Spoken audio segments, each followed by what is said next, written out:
He only wanted one date.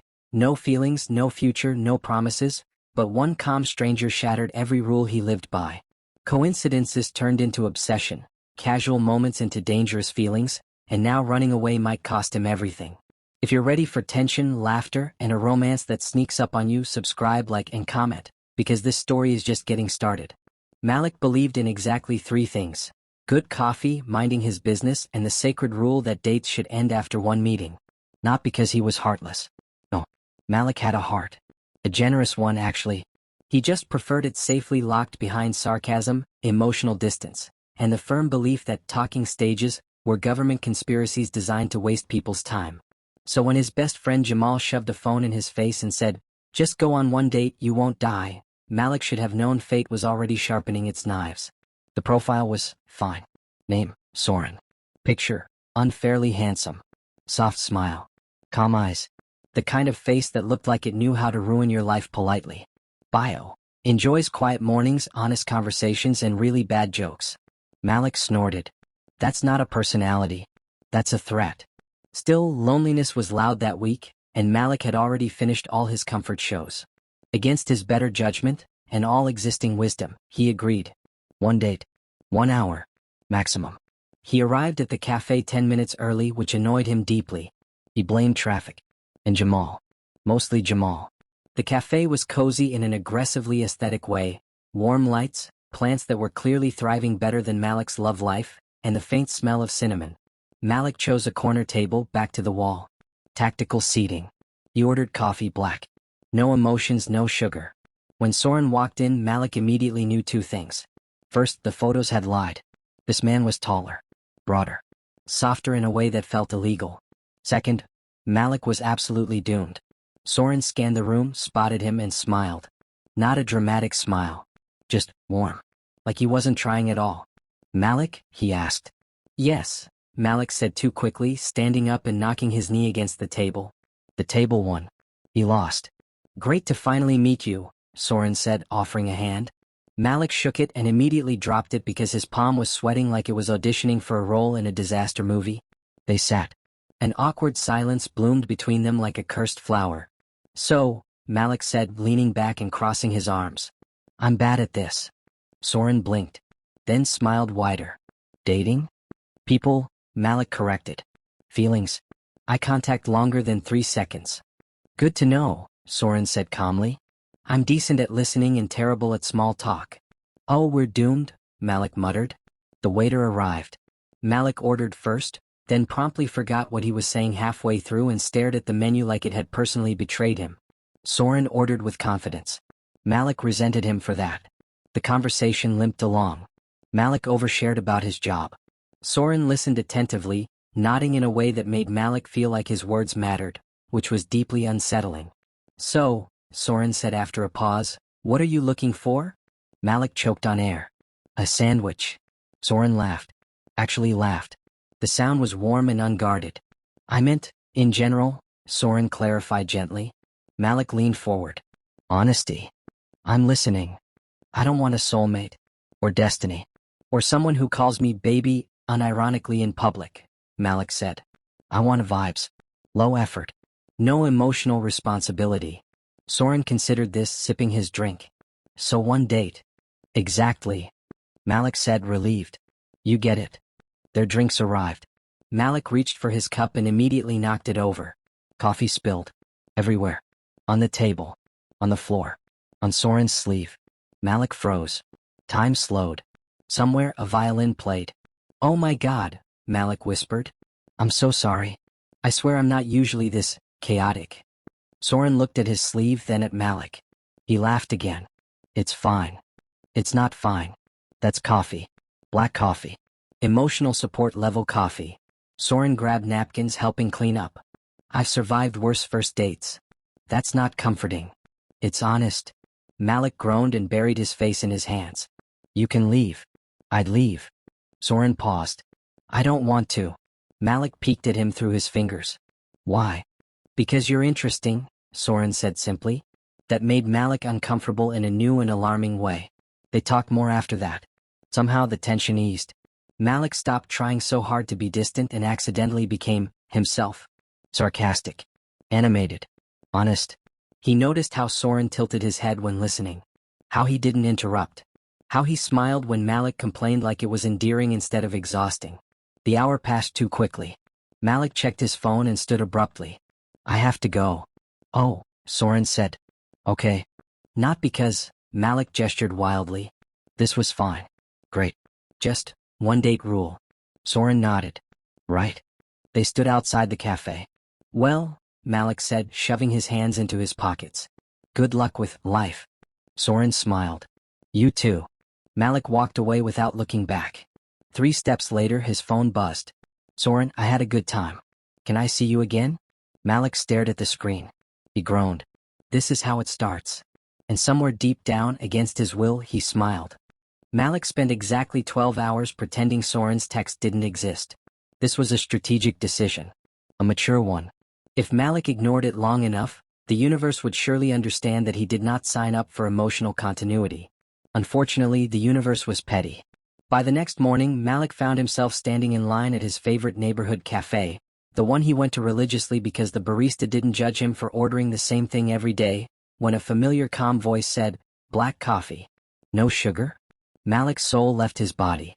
He turned slowly. There was Soren. Wearing an apron. Looking painfully attractive while steaming milk like it was a sacred ritual. No, Malik said faintly. Soren blinked then smiled. Yes. You work here? Malik asked. Part-time, Soren said.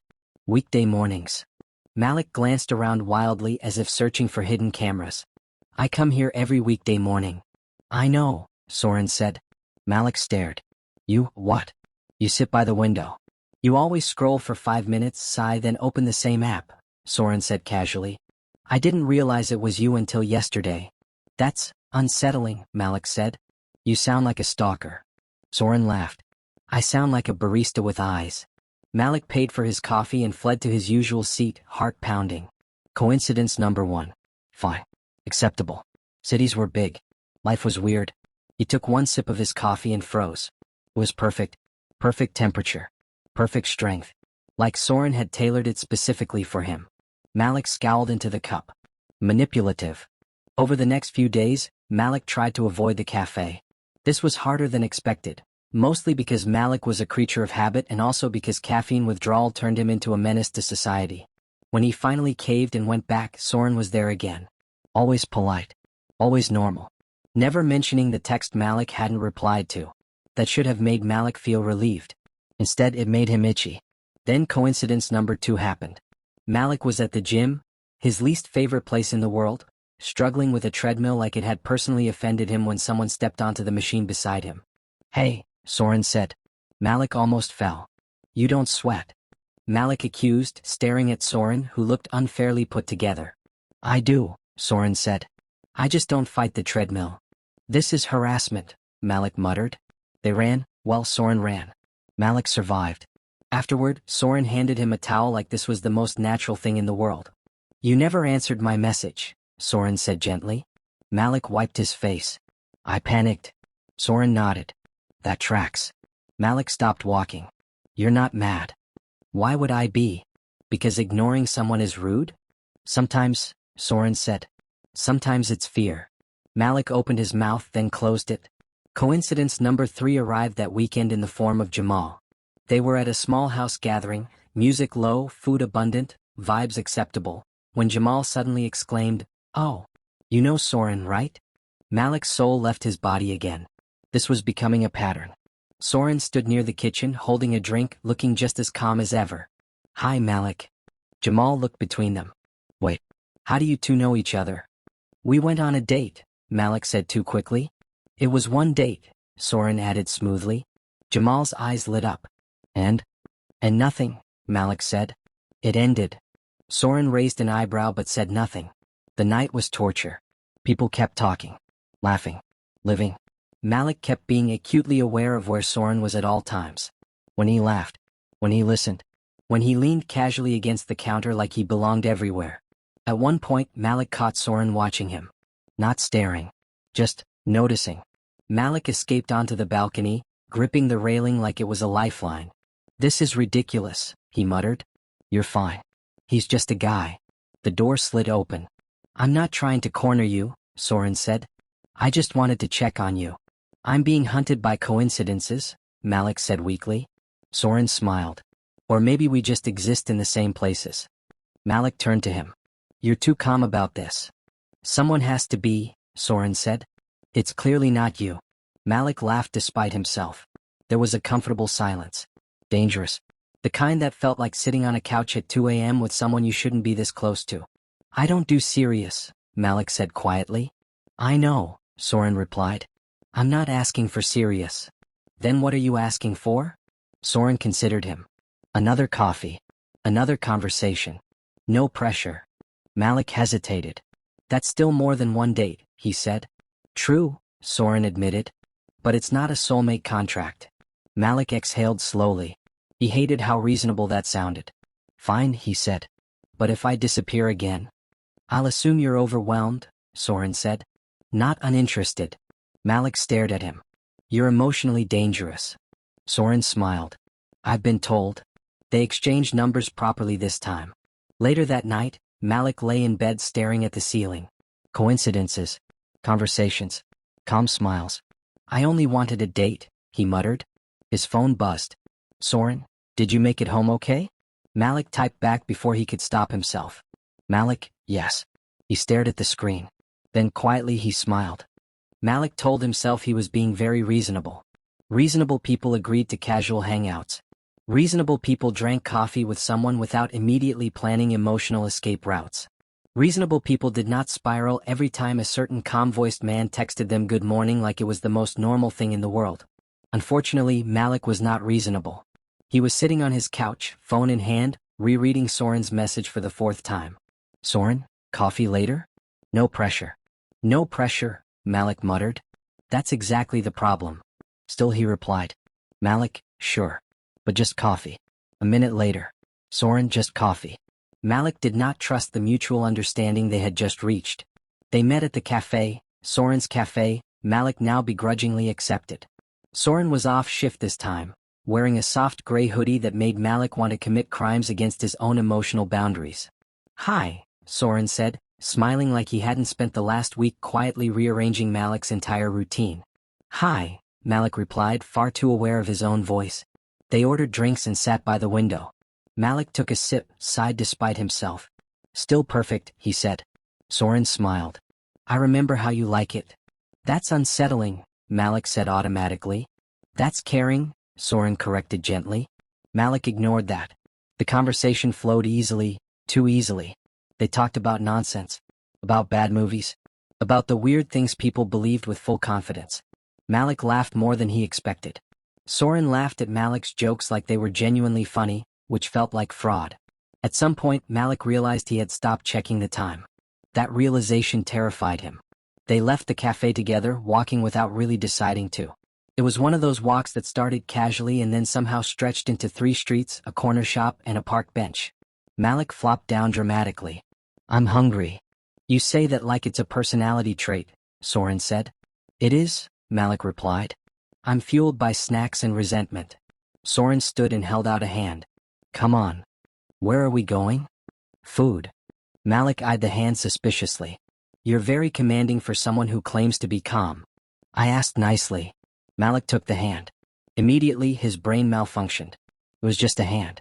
Warm. Steady. No big deal. Except it was a big deal. Malik's heart began doing aerobics. They ate street food, standing too close, bumping shoulders. Soren paid without comment when Malik forgot his wallet and pretended not to notice Malik's embarrassment. This doesn't count as a date, Malik said through a mouthful of food. Of course not, Soren agreed. It's a coincidence. Malik squinted at him. You're mocking me. Gently. Days passed like that. Coffee turned into walks. Walks turned into late-night conversations. Malik found himself sending pictures of random things, a weird sign, a bad meme, his half-burnt toast. Soren always replied. Always listened. Always remembered. Malik hated it. Not because it was bad. Because it was good in a way that felt dangerous. Then came the jealousy incident. It happened on a perfectly normal afternoon when Malik walked into the cafe and saw Soren laughing with another guy. The guy was leaning close. Too close. Familiar close. Something sharp twisted in Malik's chest. This is ridiculous, Malik muttered. You don't own him. He ordered his coffee and tried not to stare. Soren noticed anyway. Hey, he said later, approaching Malik's table. You okay? Yes, Malik said quickly. Why wouldn't I be? Soren studied him. You're doing the tight smile thing. I do not have a tight smile thing. You do, Soren said calmly. It means you're upset and pretending not to be. Malik stared at him. Stop knowing things. Soren hesitated. That was my cousin. Malik's brain rebooted. Oh. Yes. I wasn't, Malik started then stopped. I didn't ask. No, Soren said. But I thought you might be wondering. Malik looked away. I wasn't jealous. Soren smiled softly. Okay. That smile was worse than an argument. Later that week, Malik overheard something that ruined everything. He was at the cafe again, half asleep, when he heard Soren talking to a coworker near the counter. I want something real, Soren said quietly. Not rushed. Just honest. Malik's stomach dropped. Anyone in mind? The coworker asked. Soren hesitated. Malik didn't hear the answer because his brain started screaming. Real. Honest. Those words had teeth. Malik left without saying goodbye. That night, Malik lay in bed staring at his ceiling fan like it had answers. He wants real, Malik whispered. You don't do real. His phone buzzed. Soren, did I do something wrong today? Malik's chest tightened. He typed. Deleted. Typed again. Malik, I think we should slow down. There was a pause. Then, Soren, okay. No argument. No guilt. That somehow hurt the most. Malik tossed his phone aside, heart racing. He had wanted casual. He had gotten comfort. And now he was afraid he'd already lost. Malik did not sleep. This was not surprising. His brain had decided that 3:17 a.m. was the perfect time to replay every moment of the past few weeks like a highlight reel titled Things You Ruined Because You're Afraid of Happiness. He stared at the ceiling fan. It stared back, spinning uselessly. Okay, Malik whispered. Let's be logical. Logic said you wanted casual. You asked to slow down. Soren agreed. This is success. Logic also said, why does your chest feel like it's being emotionally mugged? By morning, Malik was exhausted, irritated, and deeply offended by the universe. He avoided the cafe. Avoided the gym. Avoided Jamal. Avoided his phone. This plan worked beautifully for exactly 24 hours. On the second day, Jamal cornered him in the kitchen. You're being weird, Jamal said, arms crossed. I'm always weird. You're extra weird. You skipped coffee twice. Malik flinched. I'm cleansing. You're suffering, Jamal corrected. Did something happen with Soren? Malik opened his mouth to deny it. Instead, the truth fell out. I think I like him, Malik said miserably. Which is very rude of him. Jamal blinked. Then smiled slowly. Oh, this is bad for you. Don't enjoy this. I absolutely will. Malik rubbed his face. He wants something real. And I don't know how to be that person, Malik said. I run. I joke. I sabotage. Jamal shrugged. Sounds like you know exactly what the problem is. Malik groaned. I hate clarity. That afternoon, Malik tried to distract himself by doing laundry. This failed when he realized Soren had once folded his hoodie without being asked.